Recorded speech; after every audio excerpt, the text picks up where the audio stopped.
สบายดีคลิปนี้จะมาแนะนำวิธีการตั้งวันแคสของ BCL1 ก่อนอื่นให้เรากดเข้า BCL1 ไปก่อนแล้วก็เข้าไปเนาะเข้า BCL1 ไปเลยมาก็จะเห็นตัวนี้แมน Master Card ที่ตั้งแล้วเนาะอันนี้ตั้งก็จะเห็นแต่ถ้าบ่ทันเคยตั้งก็จะบ่เห็นตัวนี้ตั้งไว้สำหรับค่ายิงโฆษณาอย่างต่างๆแต่วันแคสเนาะวันแคสนี่เป็นบริการใหม่สำหรับ BCL1 กดเข้าไปเปิดเลย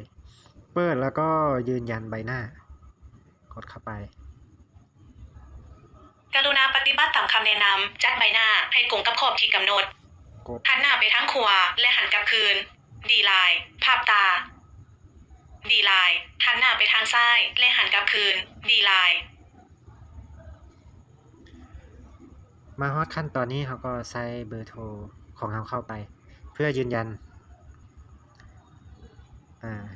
เขาเจ้าให้ใส่เริ่มต้น20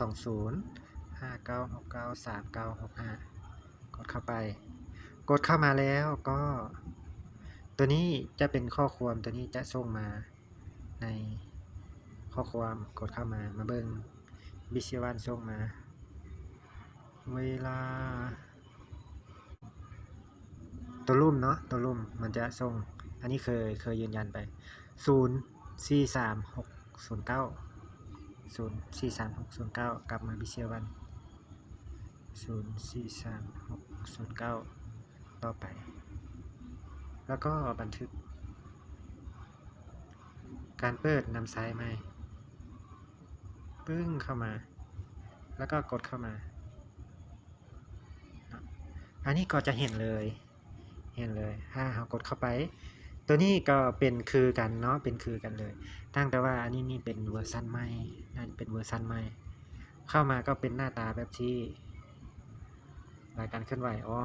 ยังบ่ทันมีอย่างอันนี้การเปิดน้ำไซเนาะอันนี้ตัวนี้กันยังบ่ทันได้เอาเงินเข้าอันนี้เป็นกระเป๋าอีกกระเป๋านึงตอนนี้เราก็ได้ตั้งไว้อยู่ที่3นั้นแล้วตัวนี้เข้ามาตัวนี้ข้อมูลที่เราเคยใช้เคยโอนก็จะเป็นตัวนี้โอเคในคลิปนี้ก็จบเพียงเท่านี้ขอขอบใจ